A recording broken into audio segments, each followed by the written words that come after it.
नमस्कार, मैं प्रेयसी। स्वागत है आप सभी का द प्रिंट लाइन्स में। लंबे समय से हार्दिक पांड्या और नताशा स्टेनकोविच के बीच तलाक की खबरें थीं। हालांकि दोनों ने अब तक इस बात की पुष्टि नहीं की थी, लेकिन अब हार्दिक पांड्या के एक पोस्ट ने दोनों के बीच तलाक की खबरों को कंफर्म कर दिया। हार्दिक पांड्या ने खुद अपने इंस्टाग्राम अकाउंट से एक ऑफिशियल स्टेटमेंट लिखकर इस बात की पुष्टि की है कि वो और नताशा तलाक ले रहे हैं। इस दौरान दोनों के बेटे अगस्त्य की जिम्मेदारी दोनों की होगी। हार्दिक के फैंस के लिए ये काफ़ी शॉकिंग खबर है। ऐसे में सवाल ये उठता है कि हर साल भारत में तलाक के मामले क्यों बढ़ रहे हैं। चलिए इसके पीछे की 5 वजहें जानते हैं।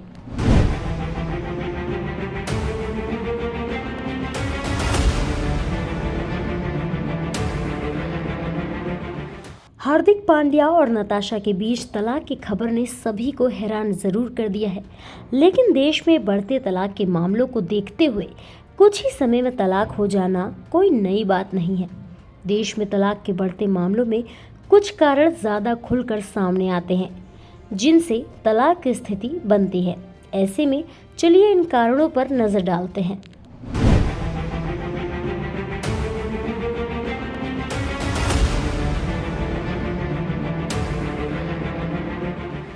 एक्स्ट्रा मैरिटल अफेयर तलाक के कारणों में से एक है। जब कोई व्यक्ति अपनी यौन या शारीरिक जरूरतों को पूरा करने के लिए रिश्ते से बाहर जाकर किसी दूसरे व्यक्ति से संबंध बनाता है, तो उसे एक्स्ट्रा मैरिटल अफेयर कहा जाता है।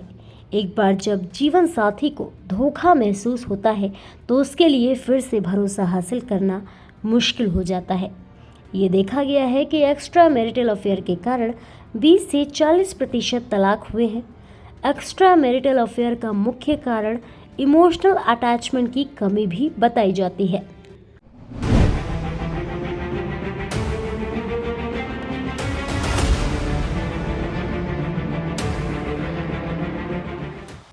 यदि किसी जोड़े के बीच वित्तीय मामलों को लेकर विवाद होता है, तो इससे उनके बीच गंभीर परेशानियां पैदा हो जाती हैं। आंकड़ों के मुताबिक 40% तलाक वित्तीय क्षेत्र में असंगति के कारण होते हैं। यदि पार्टनर के बीच इस बात को लेकर विवाद होता है कि पैसे कैसे खर्च किए जाएं, तो इससे शादी टूटने की नौबत आ जाती है। इसके अलावा कभी कभी यदि पत्नी पति से ज़्यादा कमाती है, तो पति का घमंड बीच में आ जाता है और इससे शादी टूटने की नौबत आ जाती है। यही वजह है कि पार्टनर्स के बीच वित्तीय अनुकूलता होना ज़रूरी है। कई मामलों में इस तरह की वजहों में ही तलाक हो जाता है।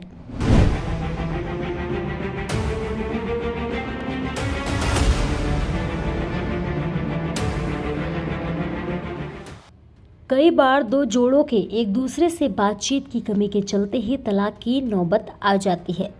किसी भी रिलेशनशिप में सभी की तरह की बातें और एक दूसरे को बातचीत के लिए समय देना ज़रूरी होता है। 65% तलाक खराब बातचीत के चलते ही हो जाते हैं। यही वजह है कि रिश्ते को बचाने के लिए सोच समझ कर बातचीत करना ज़रूरी है, वरना ये तलाक के कारणों में से एक हो सकता है।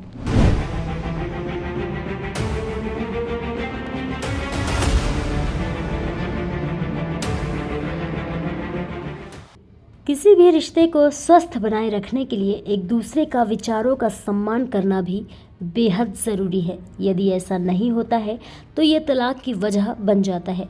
दरअसल कई मामलों में देखा गया है कि जब दो लोगों के बीच किसी टॉपिक को लेकर बहस चल रही है, तो वो बढ़ती जाती है और कई बार ये तलाक की वजह बन जाती है।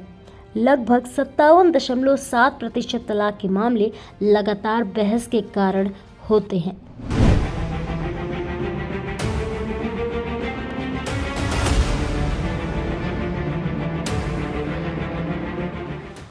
अवास्तविक अपेक्षाएं रखना तलाक के कारणों में से एक हो सकता है। विवाह में पति पत्नी को दूसरे साथी से कुछ अपेक्षाएं होती हैं। कभी कभी साथी को दूसरे साथी से अवास्तविक अपेक्षाएं होती हैं और इससे दो लोगों के बीच बहुत तनाव पैदा होता है। दोनों के बीच अनुचित और अवास्तविक अपेक्षाएं रखना तलाक के प्रमुख कारणों में से एक हो सकता है। ऐसे ही और भी अहम खबरों को देखने के लिए बने रहिए द प्रिंट लाइन्स के साथ।